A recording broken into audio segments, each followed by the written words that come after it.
कौमी खिलाड़ी सुहेब मकसूद और आमिर यामीन ने सिंध पुलिस की रिश्वत तलबी की दास्तान सोशल मीडिया पर बयान कर दी है और कहा है कि सिंध पुलिस में करप्शन उरूज पर है।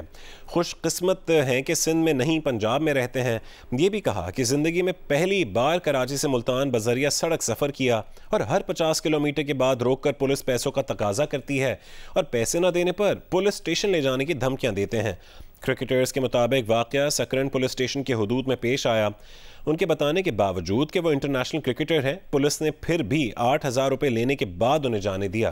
कौमी खिलाड़ी नेशनल T20 कप खेलने के बाद कराची से मुल्तान जा रहे थे।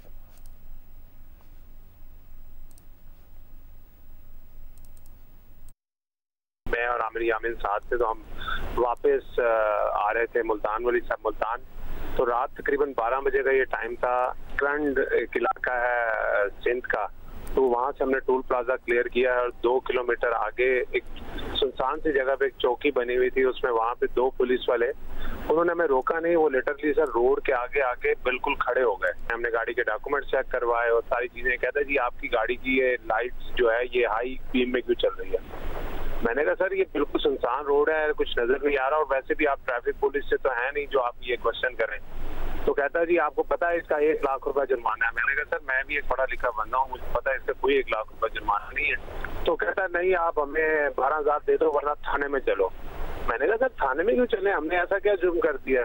तो कहता जी आप थाने में चलो वरना आप यहाँ पे 12,000 रुपये दे दो वरना थाने में चलो और वहाँ जाके हम आपको अंदर कर देंगे। और वो बंदा जब वो गाड़ी के अंदर उसने मूव किया उससे स्मेल आ रही थी, वो पुलिस वाला डर लग रहा था। तो जब ऐसा सुनसान सा इलाका था, फर्स्ट टाइम हम सिंध में ट्रैवल कर रहे थे, तो हम लोग डर गए दोनों। तो उसने जितने भी पैसे मांगे 8,000 रुपये उसने मांगे, हमने उसको दे दिए। आगे हम 30 या 40 किलोमीटर के अराउंड उड़ गए हैं। तो फिर हमारे साथ ऐसा वाक्य हुआ कि पुलिस दरमियान में आ गई। बड़ा बैड एक्सपीरियंस रहा है। मोरो से तकरीबन 68 किलोमीटर पीछे ये लोकेशन थी जो जहाँ पे ये पुलिस वालों ने हमें रोका था। हमने बोला सर हम क्रिकेटर्स हैं और इंटरनेशनल प्लेयर्स हैं और हम लोग मैच खेल के आ रहे हैं। तो उसमें जब प्लेयर्स का सुना तो उसने एक तो डिमांड भी बढ़ा दी और ऊपर से सर बदतमीजी बहुत ज्यादा करने लग गए। IG सिंध रिफत राजा का क्रिकेटर आमिर यामीन के ट्वीट पर नोटिस। DIG शहीद बेनज़ीराबाद को फौरी तहकीकात का हुक्म दिया और कहा है कि वाक़े में मुलव्वस एहलकारों के खिलाफ सख्त कार्रवाई की जाए।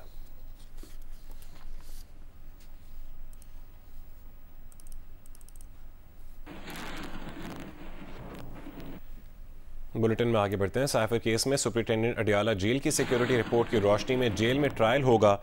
साइफर केस की समाअत सुनने के ख्वाहिशमंद को रोका नहीं जाएगा। सहाफ़ियों को भी साइफर केस की समाअत सुनने की इजाज़त होगी। ऑफिशियल सीक्रेट एक्ट खुसूसी अदालत के जज अबुल हसन जुल्करनैन ने फैसला सुना दिया है।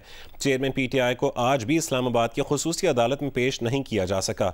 इससे पहले जेल हुक्काम ने चेयरमैन PTI को संजीदा नौयत के सिक्योरिटी खदशात से मुतालिक अदालत को आगाह किया।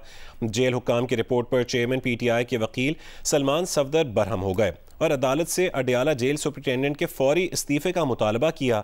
ये भी कहा कि किन इंटेलिजेंस एजेंसीज की रिपोर्ट पर सुपरिटेंडेंट अडियाला जेल ने चेयरमैन PTI को पेश नहीं किया। क्या अब सुप्रीम कोर्ट जाएं अगर हाई कोर्ट का फैसला नहीं माना जा रहा, जिस पर जज अबुल हसन जुल्करनैन ने जवाब दिया कि टेंशन ना लें, अदालत मुनासिब फैसला करेगी।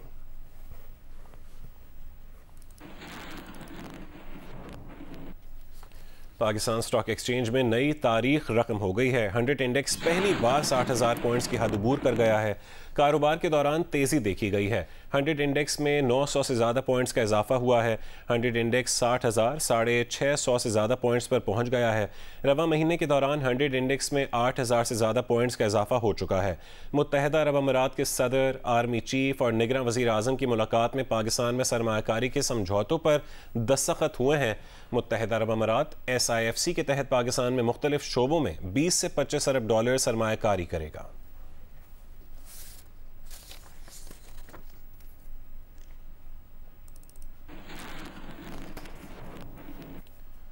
और पाकिस्तान का सरकारी शोबा गैर मौसर है। मुल्क में पॉलिसी फैसलों का महवर ज़ाती मफादात हैं। पॉलिसियों में तसलसल ना होने से सरमायाकारी और बरामदात का फुकदान है। ज़रई शोबा गैर पैदावारी और जमूद का शिकार है। आलमी बैंक ने पाकिस्तान के रोशन मुस्तकबिल की राह में रुकावट बनने वाले मसाइल की निशानदेही कर दी है। आलमी बैंक की रिपोर्ट के मुताबिक मुल्क के ज़िम्मे कर्जा मुकर्ररा कानूनी हद से 78% ज़्यादा है। पाकिस्तान में दुनिया में सबसे ज़्यादा 2 करोड़ से ज़्यादा बच्चे स्कूल ही नहीं जाते। 10 साल से कम उम्र 80% बच्चे पढ़ने की सलाहियत से महरूम हैं। बुलंद माली खसारा, ह्यूमन कैपिटल का बहरान और दस्तयाब इंसानी वसाइल का कम इस्तेमाल भी पाकिस्तान को दरपेश बड़े मसाइल करार।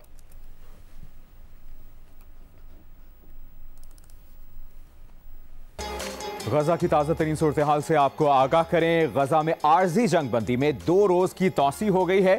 जंगबंदी के 5वें रोज आज 10 इस्राइली यरगमालियों को रिहा किया जाएगा, जिनकी फहरिस्त इस्राइली दफ्तर वज़ीर आज़म को मौसूल हो चुकी है। हमास का कहना है कि जंगबंदी में तौसी की शराइत वही है जो पहले मुआहदे में थी। जंगबंदी में मजीद 2 रोज की तौसी के दौरान 20 इस्राइली यरगमालियों के बदले 60 फलस्तीनी कैदी रिहा होंगे। तौसी के दौरान रिहा होने वालों में फलस्तीनी खातून अहद तमीमी भी शामिल होंगी। अहद तमीमी को 3 हफ्ते कबल गिरफ्तार किया गया था। अमरीका को आइंदा 2 रोज में रिहा होने वाले यरगमालियों में अमरीकियों के शामिल होने की भी उम्मीद है। गजा में आर्जी जंगबंदी के दौरान अब तक 50 इस्राइली यरगमालियों के बदले 150 फलस्तीनी कैदी रिहा किए जा चुके हैं, जिनमें अक्सरियत खवातीन और बच्चों की है, जबकि अलहदा मुआहदे के तहत गजा से 18 गैर मुल्की बाशिंदे और 1 रूसी बाशिंदा रिहा किया जा चुका है।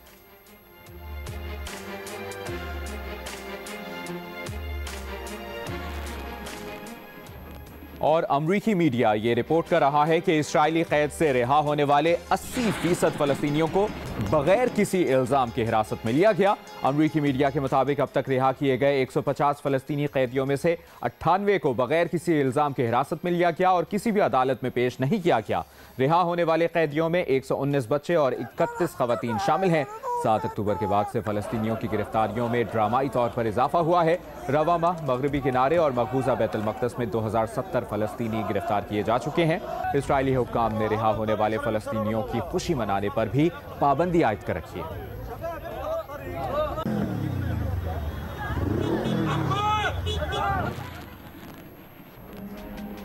और फ़लस्तीन की हिमायत में दुनिया भर में मुजाहिरों का सिलसिला जारी है। न्यूयॉर्क में मुजाहिरीन ने गजा में मुस्तकिल जंगबंदी का मुतालबा करते हुए मैनहट्टन पुल ब्लॉक कर दिया।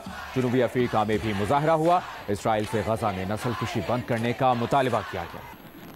और अपडेट ये भी है कि अमरीकी वज़ीर ख़ारजा एंटनी ब्लिंकन रवा हफ्ते इसराइल का दौरा करेंगे। अमरीकी महकमा ख़ारजा के मुताबिक अमरीकी वज़ीर ख़ारजा आज और कल ब्रसल्स और शिमाली मकदूनिया में होने वाली यूक्रेन इजलास में शिरकत के बाद इसराइल पहुंचेंगे। अमरीकी वज़ीर ख़ारजा का 7 अक्टूबर के बाद से इसराइल का ये तीसरा दौरा है।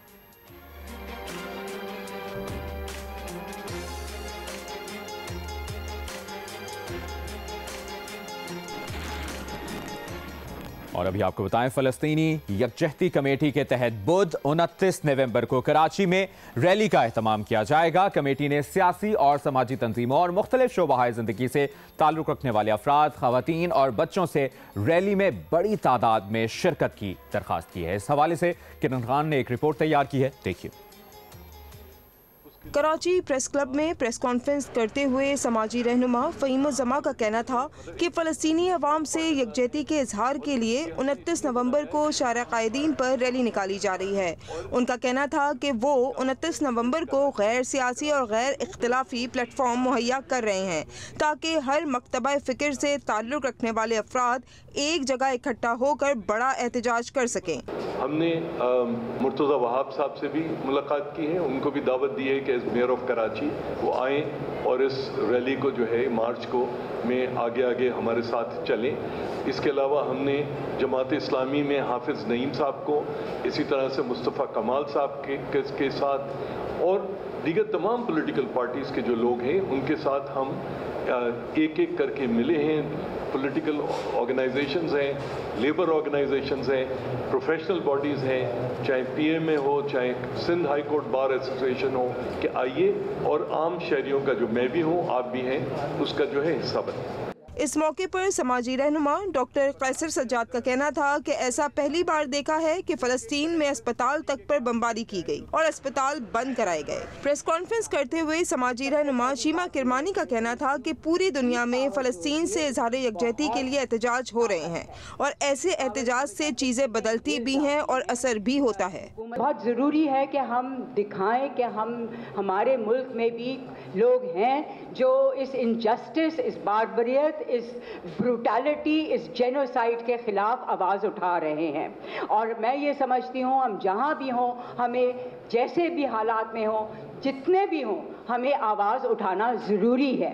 बुध का दिन है और 3:30 बजे शारा क़ायदीन और तारिक रोड का जो इंटरसेक्शन है वहाँ पर हम जमा होंगे। और मैं समझता हूँ कि इतने जमा हों, इतने लोग जमा हों, मेरी दरख्वास्त है कि दुनिया में इससे बड़ा इज्तिमा नहीं हुआ होगा। फ़लस्तीन यकजहती कमेटी के रहनुमाओं ने मुतालबा किया कि आर्जी जंगबंदी के बजाय फ़लस्तीन में मुस्तकिल जंगबंदी की जाए। कैमरामैन शाहिद इस्माइल के साथ किरण खान, जियो न्यूज़, कराची। अमीर जमात इस्लामी कराची हाफिज नईमुर रहमान ने भी कल कराची में होने वाले फ़लस्तीन मार्च की हिमायत का ऐलान कर दिया है। जमात इस्लामी की तरफ से जो फ़लस्तीन यकजहती फोरम बना है उसका कल जो मुजाहरा है शारा क़ायदीन पर, जमात इस्लामी उसकी मुकम्मल हिमायत करती है और मैं ख़ुद भी इंशाअल्लाह ताला उसमें शरीक हूँगा और हमारी जमात इस्लामी की तरफ से भी पूरी नुमाइंदगी होगी। और मैं आवाम से भी कहता हूँ कि वो एक नॉन पॉलिटिकल प्लेटफॉर्म बनाकर उन्होंने ये एक्टिविटी की है और हम इसको खराज तहसीन पेश करते हैं और इसमें सबको शरीक होना चाहिए। ताज़ा तरीन डिटेल्स आपने जानी, आप जियो न्यूज़ के साथ रहे। Welcome back. पाकिस्तान मुस्लिम लीग नून में पार्टी टिकट्स की तकसीम के हवाले से कोऑर्डिनेशन कमेटी का इजलास शुरू हो गया है। कमेटी के divisional coordinator senator Parvez Rashid की सदारत में इजलास रुकन कमेटी ताहिरा औरंगज़ेब की रहायशगाह पर जारी है। मेट्रोपॉलिटन और कैंट के इलाकों समेत ज़िला रावलपिंडी की 5 तहसीलों से पार्टी टिकट की दरख्वास्त देने वालों के इंटरव्यूज़ आज होंगे। गुज़श्ता रोज़ कमेटी ने ज़िला अटक से उम्मीदवारों के कौमी और सूबाई असम्बली की नशस्तों के सिलसिले में इंटरव्यूज़ किए थे। कोऑर्डिनेशन कमेटी अपनी तजावीज़ पाकिस्तान मुस्लिम लीग नून के मरकज़ी पार्लिमानी बोर्ड को पेश करेगी।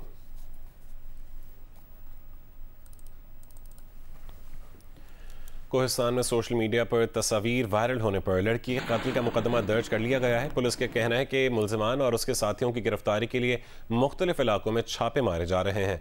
मकतूल लड़की के वालिद को पहले ही गिरफ्तार किया जा चुका है। सोशल मीडिया पर लड़के के साथ तस्वीर डालने पर नौजवान लड़की को बाप, चचा और भाइयों ने मिलकर कत्ल कर दिया था।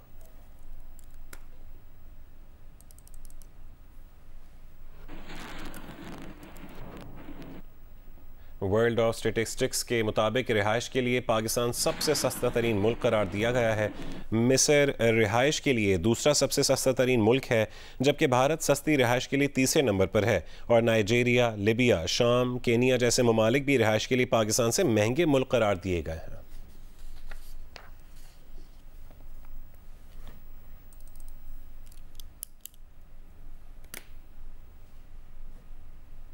पाकिस्तान क्रिकेट बोर्ड ने बैटर आजम खान पर जुर्माना ख़त्म कर दिया है। ज़ाब्ता अखलाक की खिलाफ वर्जी पर आजम खान पर मैच फीस का 50% जुर्माना किया गया था। आजम खान ने बल्ले पर फ़लस्तीनी परचम का स्टिकर लगाया हुआ था।